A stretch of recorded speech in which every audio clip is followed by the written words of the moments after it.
And I know a lot of people were kind of talking about it because is this signaling that Xbox is completely given up on physical games and they're not going to exist anymore? Hey everyone, Gaming with Passion week 5, I think. So we took a week off. I was a little bit busy, had some work stuff been going on the last couple weeks. I was traveling. Then I had kind of an all-day training thing for about a week or so. So in reality, again, didn't get to do too much gaming. Been playing more Metroid Dread, and I think I came to the conclusion that something about Metroid Dread with the mechanic of the creature chasing you just really stresses me out and kind of makes me not want to play the game as much. I'm still enjoying it, but it's just something I've been thinking about a little bit. So that's kind of unfortunate.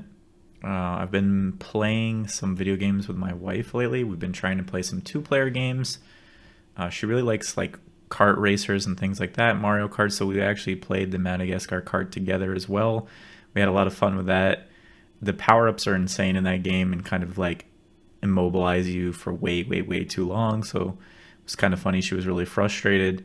Then we played some Marvel vs. Capcom 3, which is one of those games I put so many hours into, kind of fell right back into my old team. And she managed to destroy me with Hulk and Dante in that game, which was just really funny. She has a lot of fun with it. I get really upset when I lose, and she gets really upset when she loses. So it's kind of just like fun all around. Kind of update on the video game selling aspect. I've been continuing to sell off a lot of my higher end games that I don't plan on playing. I'm kind of going through the limited rare games that I have and some other things, some weird Kickstarter games and things like that. And I've been selling pretty good amount pretty rapidly, and I don't think it's really affecting me as much as I thought it would.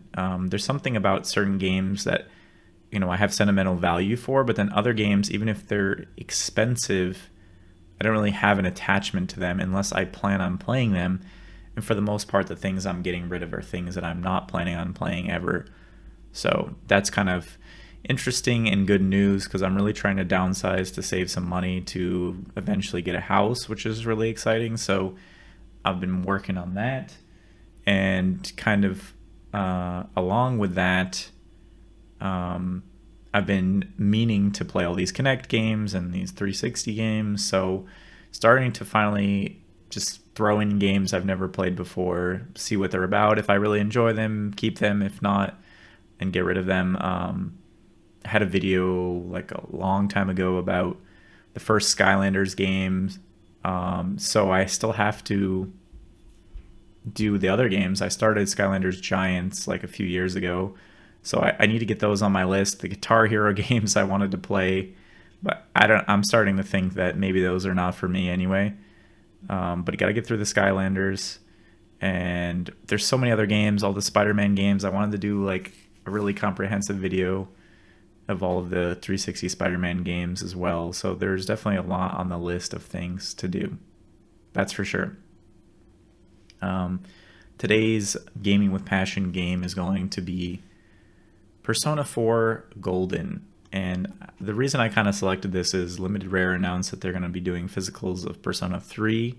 I think it's PS4 and Xbox One or something like that, which I think I might pick up on Xbox One just to, I don't know, just to play and have a version of it on the next gen consoles. This is a game that I enjoy quite a bit. Got stuck pretty much at the final boss, and I've been playing it over the years. It's one of those games where I feel like I'll play 10 plus hours of it really quickly and then put it down for a while and pick it back up. So I think that's hurting me a little bit on it. I do really enjoy the game, but I think I just need to fully commit.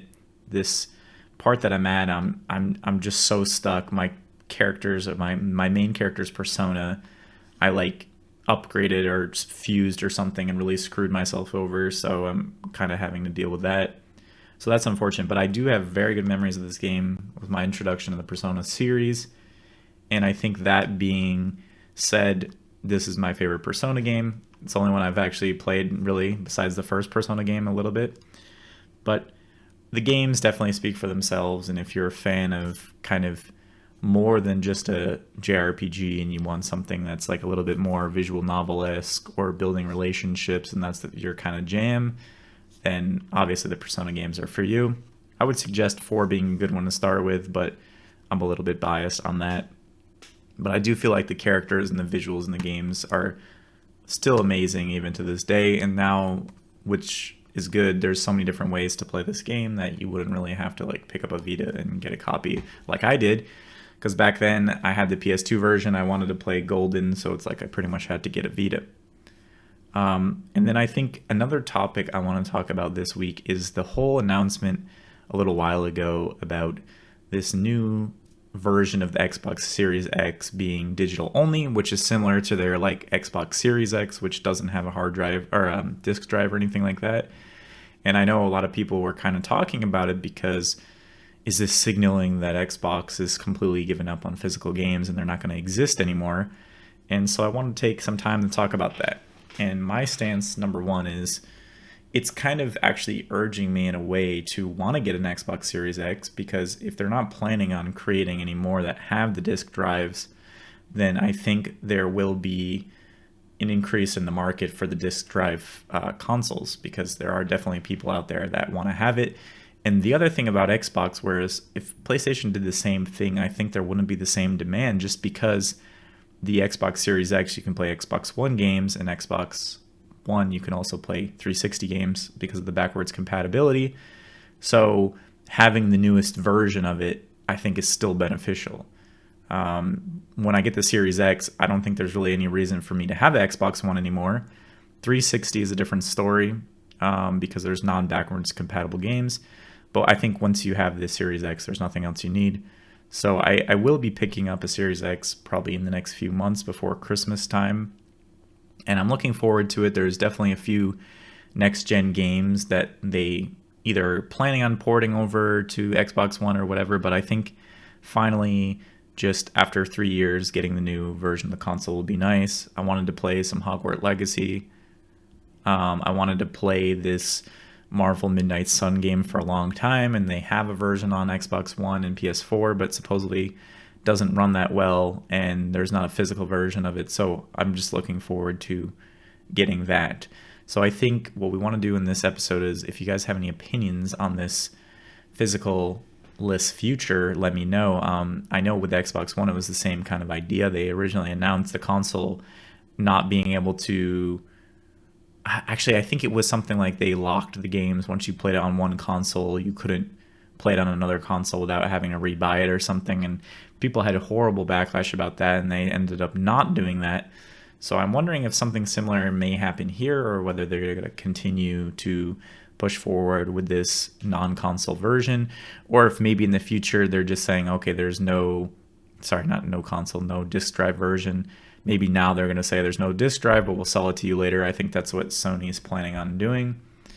I know that this always gets brought up, and a lot of people don't really care about digital games. But for me, like I said, I'm kind of all about value, and the fact that I'm just like buying things and I'm never able to get rid of it. Or maybe I buy a $60 game and I decide I don't want it. Like Steam has a feature where if you play a game, I think like less than 2 hours, within a few days, you can just return the game for free.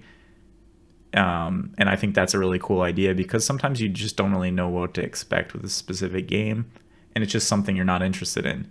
So like having a physical game you could at least sell, right? And a lot of people don't feel that way, but I do still feel pretty strongly about that. So that's what it is.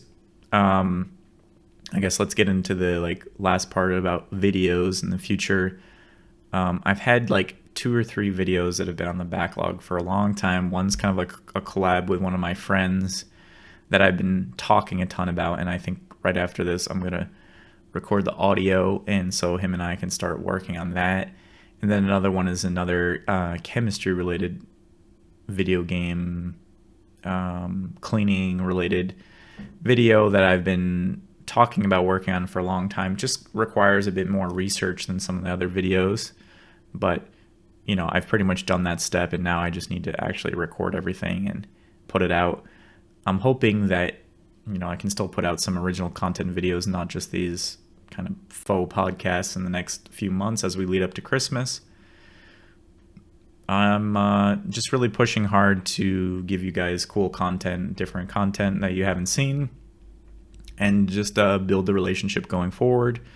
And as I usually mention as well, look forward to the end of this year, kind of a summary on the YouTube Partner Program, what it means for small YouTube creators, and just my performance. I really think it's cool to be honest about, what I'm getting out of this and how much work I actually put into it, just so you can kind of visualize, especially if you're on the younger side and you think you want to make a career out of something related to YouTube or content creation. I just think it's kind of interesting. So yeah, this week, let me know what you guys think about the future of video games, whether they be digital or physical, and whether you planning on ever getting an Xbox Series X or a PS5. So until the next one, peace.